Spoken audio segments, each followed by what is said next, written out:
Olá pessoal, estamos de volta com o nosso curso de Direito Processual Civil. Nas nossas duas primeiras aulas, conversamos um pouquinho sobre as noções gerais do direito processual civil, o objeto de estudo, o conceito, a instrumentalidade, as teorias do direito processual civil. E hoje continuamos falando um pouquinho de processo, vamos comentar a classificação do processo, os tipos de processo, a relação entre processo e procedimento. Então, vamos lá, pega suas anotações e vamos começar.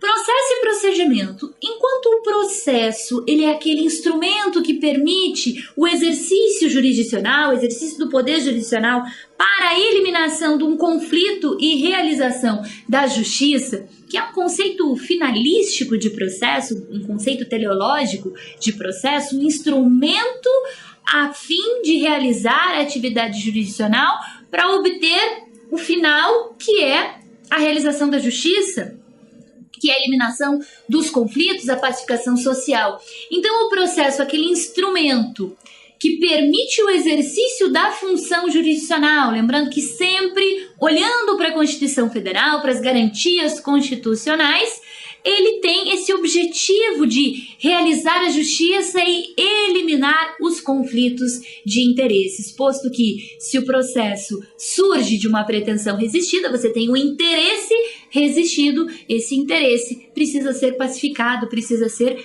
resolvido.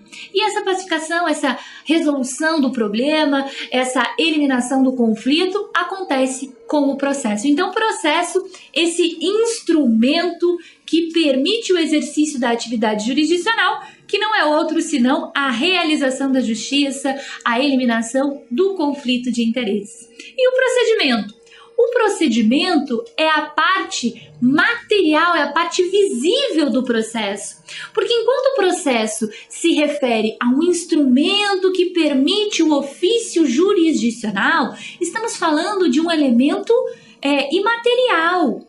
O processo é imaterial, ele é um instrumento de realização da justiça, um instrumento que permite o ofício jurisdicional. Você não consegue materializar o processo. O que você materializa é o caderno processual ou os autos de processo. Esse sim é o processo no seu sentido físico, mas o processo enquanto instrumento de realização da justiça, de serviço jurisdicional, ele é imaterial.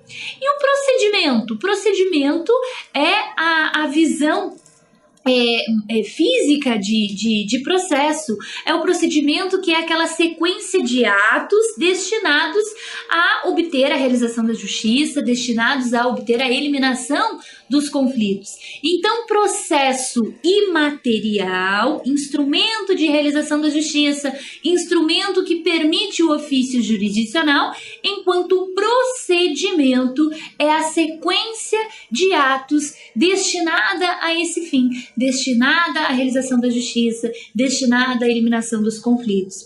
Então, quando falamos de processo, genericamente, dentro desse processo, nós temos uma sequência de atos, o que acontece primeiro, qual fase inicia o processo, qual fase finaliza o processo, quando que acontece petição inicial, quando que o réu se defende, quando que acontece a sentença. Então, tudo isso é uma sequência de atos processuais, portanto, procedimento destinado à eliminação de conflitos e à realização da justiça. Então, processo, instrumento de realização do serviço jurisdicional, e procedimento, uma sequência de atos destinada à realização desse serviço. Espécies de processo. O Código de Processo Civil de 2015, ele nos traz dois tipos de processo. Nos traz o processo de conhecimento e o processo de execução. Vale lembrar que no Código de 73 nós tínhamos um terceiro tipo de processo, que era o chamado processo cautelar. E o processo cautelar, embora gozasse de uma certa autonomia no sentido de apenas ele conseguir proteger direitos na iminência de dano irreparável ou de difícil reparação, ele era um processo dependente, um processo que dependia ou de um processo de conhecimento ou de um processo de execução, porque ele não tinha essa autonomia funcional. O processo cautelar, ele só conservava o direito, mas a relação jurídica material deveria ser discutida ou num processo de conhecimento ou num processo de execução. Por que esse processo cautelar foi suprimido do nosso novo ordenamento, da nossa nova codificação processual? Na verdade, não é que foram abolidas as formas protetivas de direitos, as formas de garantir direitos por meio da tutela cautelar. O que foi abolido foi o livro 3 do CPC de 73, que tratava do processo cautelar. Em que sentido? Hoje, nós não temos mais o processo cautelar. Nós temos só dois tipos de processo: o processo de conhecimento e o processo de execução. Agora, se dentro de cada um desses dois tipos de processo você tiver uma necessidade urgente, uma necessidade de obter uma providência rápida do juiz, e essa providência for pautada numa urgência, você poderá pedir, dentro do processo de conhecimento ou dentro do processo de execução, uma providência de natureza antecipada ou de natureza cautelar, que são as chamadas tutelas provisórias urgentes, que nós vamos ver ainda ao longo das nossas aulas. Então não existe mais a ideia de propor um processo cautelar enquanto um instrumento autônomo. Os dois instrumentos autônomos que subsistem na nova codificação é o processo de conhecimento e o processo de execução. São os dois processos que nós temos. E com esses dois processos que nós temos, conseguimos resolver todos os problemas do jurisdicionário. Então vamos lá, processo de conhecimento e processo de execução.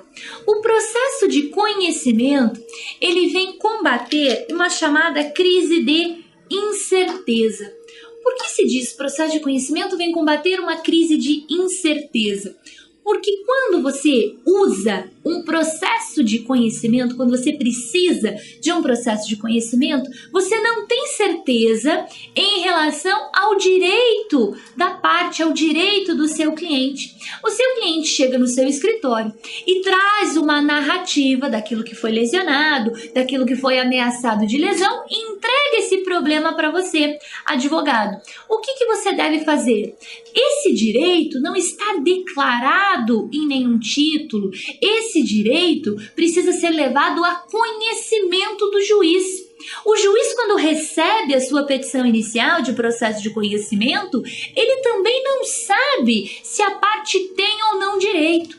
E é através dos argumentos da inicial, dos argumentos da contestação, através das provas que surgem nesse processo, que são colocadas nesse processo, ele vai formando o seu convencimento até chegar na sentença e falar: a parte tem direito a isso, tem direito àquilo ou não tem direito. Então, o processo de conhecimento, ele coloca um fim nessa crise de incerteza. Será que eu tenho direito? Será que eu não tenho direito? Não sei, vou levar para o Poder Judiciário decidir.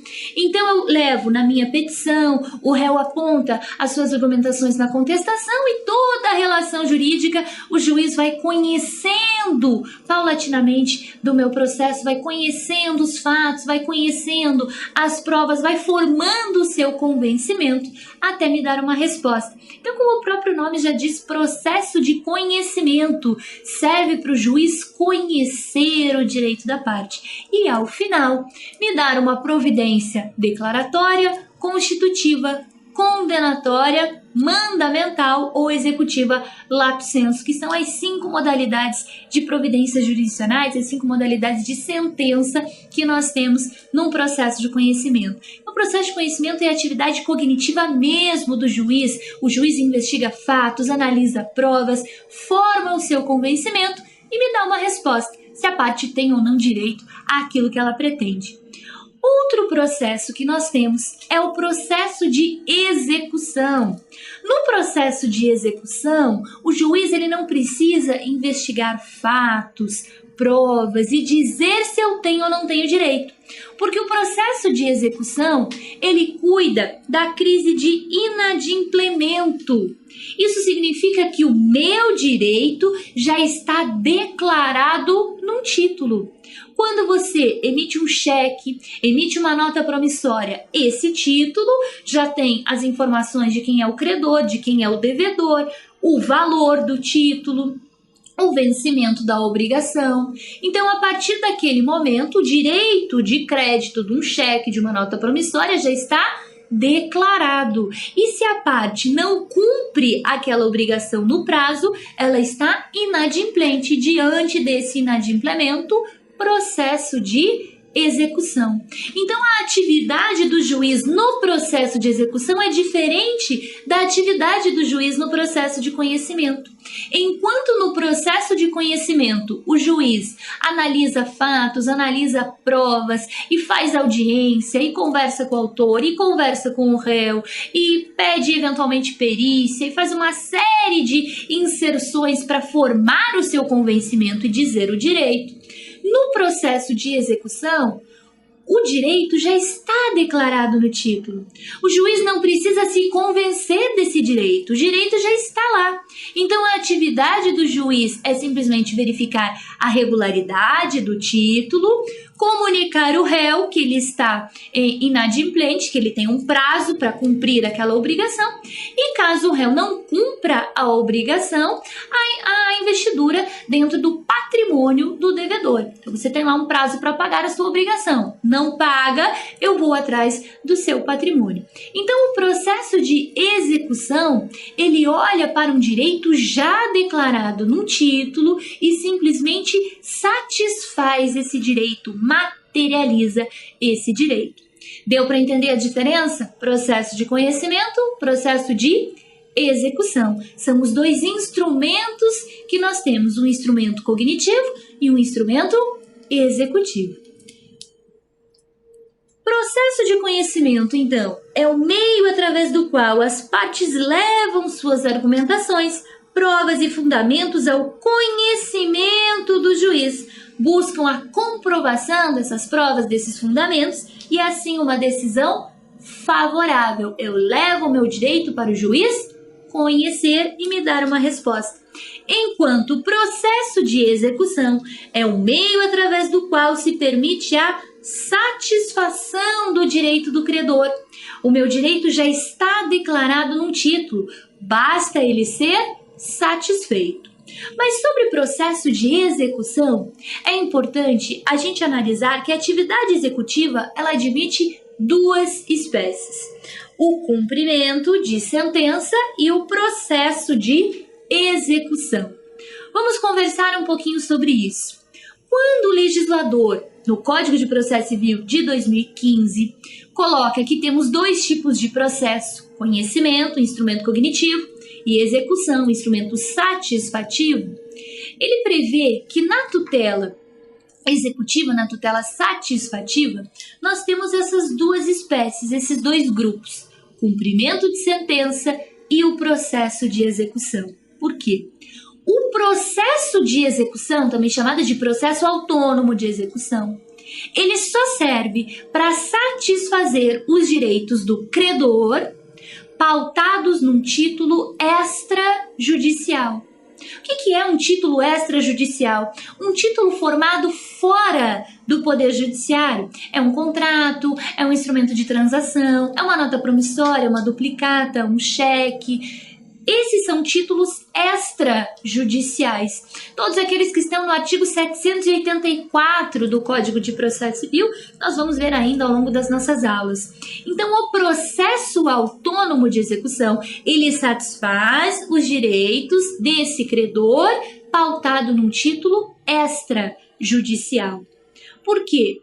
Porque se o seu direito já vier declarado num título judicial, se o seu direito já vier declarado numa sentença, num acordo homologado em juízo ou qualquer outro título judicial, se o seu direito vier declarado nesses títulos, você não precisa promover um processo autônomo de execução. Se o seu direito vier declarado numa sentença, dentro do mesmo processo de conhecimento, aquele aonde você levou provas, fundamentos, o juiz formou seu convencimento e te deu uma resposta, dentro desse mesmo processo de conhecimento, você vai simplesmente abrir uma fase executiva, que é a chamada fase de cumprimento de sentença. Por isso se diz que o processo de conhecimento hoje, ele tem uma dupla finalidade. Ou ele é um processo que só serve para o juiz conhecer o direito e me dar a resposta, ou ele é um processo que serve para o juiz conhecer o direito, me dar uma resposta e, se essa resposta for de conteúdo condenatório ou mandamental, executar essa resposta nos mesmos autos de processo, no mesmo processo de conhecimento. Então, a atividade satisfativa, ela está presente no processo de execução para executar títulos extrajudiciais, mas ela também pode estar presente no processo de conhecimento para executar títulos judiciais. Então, nós temos esses dois tipos de processo: processo de conhecimento, com atividade meramente cognitiva ou também satisfativa, e o processo de execução para atividade satisfativa de títulos extrajudiciais. Vamos falar de procedimento. Espécies de procedimento. Nós temos, dentro do processo de execução e dentro do processo de conhecimento, dois tipos de procedimentos: o procedimento comum e o procedimento especial. O procedimento comum é aquele procedimento que é genérico, é o procedimento padrão, enquanto que o procedimento especial é um procedimento específico para determinado tipo de direito material. Vamos analisar um pouquinho, então, o procedimento comum e o procedimento especial. Dentro do processo de conhecimento, nós temos a subdivisão. O processo de conhecimento, o instrumento cognitivo, ele pode ser trabalhado por um procedimento comum ou um procedimento especial. O que é importante a gente definir desse conceito? Dentro do processo de conhecimento, eu tenho dois tipos de procedimento: o procedimento comum e o procedimento especial. Vale a gente lembrar que no código anterior, no código de 1973, nós tínhamos o procedimento comum ramificado. O que é isso? Procedimento comum ordinário, procedimento comum sumário, procedimento sumaríssimo, antes dos juizados especiais. Então, nós tínhamos vários tipos de procedimentos comuns. O que acontece com esses vários tipos de procedimentos comuns? Eles são eliminados pelo Código de Processo Civil. Por quê? Uma das ideias da nova codificação é conferir uma unicidade ao sistema e, dentro dessa unicidade do sistema, trazer um pouco mais de simplificação processual. Então, para que ter vários tipos de procedimentos comuns se eu posso ter um único tipo de procedimento comum? Aquilo que não for procedimento especial será procedimento comum, um único tipo de procedimento. Então, acompanhe comigo o artigo 318 do Código de Processo Civil. Aplica-se a todas as causas o procedimento comum, salvo disposição em contrário deste código ou de lei.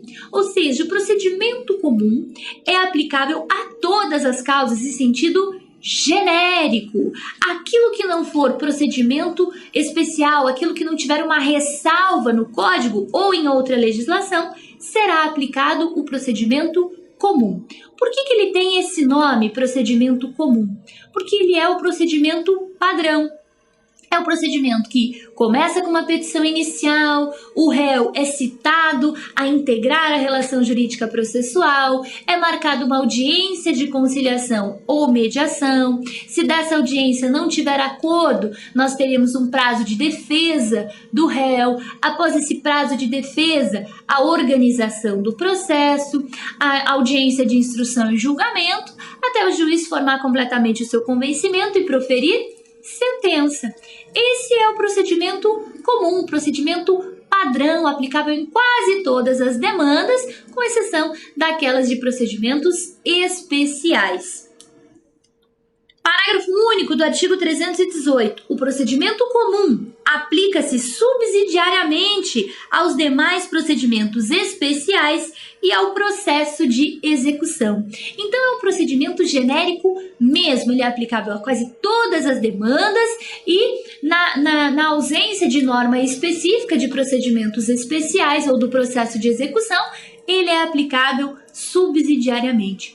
O próprio Código, quando ele trata dos procedimentos especiais, alguns procedimentos, em determinada fase do processo, é aplicado o procedimento comum. Então, existe uma aplicação subsidiária prevista explicitamente no Código de Processo Civil, quando ele fala das ações possessórias, dos embargos de terceiro, da ação monitória, da ação de divisão e demarcação de terras, da restauração de autos, que estão previstas como procedimentos especiais, mas em dado momento do processo se aplica subsidiariamente o procedimento comum. Então, esse procedimento comum é o procedimento básico, genérico, aquilo que não for especial ou aquilo que não tiver uma ressalva na lei, se aplicará ao procedimento comum. Processo de conhecimento pelo agora procedimento especial. O Código de Processo Civil ele traz um rol exemplificativo de procedimentos especiais a partir do artigo 539 até o artigo 770. Então, lá no título 3 do livro 1 da parte especial do Código de Processo Civil, nós temos um rol de procedimentos especiais. Então, lá nós temos a ação de consignação de pagamento, ação de exigir contas, as ações de família, as ações de inventário, as ações possessórias e uma série de outras ações que são realizadas pelo procedimento especial. E além dessa exposição exemplificativa do CPC, nós temos outras leis esparsas, outras leis extravagantes fora do Código de Processo Civil, que também são procedimentos especiais. A exemplo do mandado de segurança, da lei de locações, então ação revisional de contrato de locação, ação de despejo, são procedimentos em tese especiais, onde pode existir uma aplicação subsidiária do procedimento comum. Os juizados especiais, tão confundidos com procedimento sumário, sumaríssimo, são procedimentos especiais, criado por lei extravagante, a 9.099. Então, nós temos dentro do Código de Processo Civil, lá no título 3 do livro 1 da parte especial, um rol exemplificativo de procedimentos especiais, e nós temos os procedimentos especiais criados pela legislação extravagante. E como é que a gente resolve isso? Dou uma olhadinha no título 3 do livro 1 da parte especial para ver se meu procedimento está lá. Se tiver lá, é procedimento especial. Dou uma olhadinha na legislação extravagante. Se tiver lá, também será procedimento especial. O que não estiver em nenhum dos dois momentos será, pelo critério de exclusão, procedimento comum, o procedimento padrão, o procedimento genérico. E em relação ao processo de execução, será que no processo de execução também temos essa ramificação de procedimento especial, de procedimento comum? Muitos autores entendem que não existe essa divisão entre processo de execução pelo procedimento comum ou processo de execução pelo procedimento especial. Por quê? Porque o Código de Processo Civil, quando ele fala do processo de conhecimento, ele ramifica de forma expressiva. Então, ele coloca lá no livro 1, no título 1, do procedimento comum. E no título 3 do livro 1, ele coloca do procedimento especial. Então, basta você bater o olho no procedimento comum, no procedimento especial, para identificar sobre qual procedimento o teu processo de conhecimento vai tramitar. Agora, em relação ao processo de execução, não existe essa divisão. Não temos um capítulo específico para tratar do processo de execução pelo procedimento comum ou processo de execução pelo procedimento especial. Mas, contrariamente ao que dizem muitos autores, qual é a ideia? Mesmo no processo de execução, nós temos essa divisão sim. Existe o processo de execução pelo procedimento comum e o processo de execução pelo procedimento especial. E como é que a gente resolve esse impasse? Será processo de execução pelo procedimento comum tudo aquilo que for genérico, padrão. Então, as obrigações entre particulares de fazer, não fazer, entrega de coisa e obrigações de pagamento de quantia tramitarão pelo processo de execução, observando o procedimento comum. Qual é esse procedimento comum na execução? Você apresenta o teu título extrajudicial, o juiz cita o devedor para cumprir a obrigação e se ele não cumpre a obrigação, eu vou atrás do patrimônio desse devedor para vender esse patrimônio e satisfazer o credor. Esse é o procedimento comum na execução. E aquilo que for procedimento especial? Procedimento especial na execução tem que ser alguma coisa diferente, algo que diferencie em relação ao direito material tutelado. Vamos observar aqui. No processo de execução pelo procedimento comum, diz o artigo 771 do CPC, este livro regula o procedimento da execução fundada em título extrajudicial e suas disposições aplicam-se também no que couber aos procedimentos especiais de execução, aos atos executivos realizados no procedimento de cumprimento de sentença, bem como aos efeitos de atos ou fatos processuais a que a lei atribuir força executiva. Então, o artigo 771 determina que as disposições daquele capítulo, disposições comuns de procedimento comum, se aplicam também subsidiariamente aos procedimentos especiais da execução, ao cumprimento de sentença e a todos os demais atos executivos. Ou seja, o procedimento comum na execução é esse procedimento elástico, genérico, aplicável a quase todas as modalidades executivas extrajudiciais. E o processo de execução pelo procedimento especial. Bom, essa palavrinha especial significa alguma especificidade que diferencia do comum, diferencia do genérico. Então, esse procedimento especial na execução, muito embora não receba um tratamento positivado expresso no código, ele se refere àqueles procedimentos executivos um pouco diferentes. Por exemplo, quando nós vamos executar a fazenda pública, vamos executar a União, executar o Estado, por exemplo, na execução padrão, se fosse um particular, uma pessoa física, uma pessoa jurídica de direito privado, como é que você procederia a essa execução? Tem um valor para receber de um terceiro.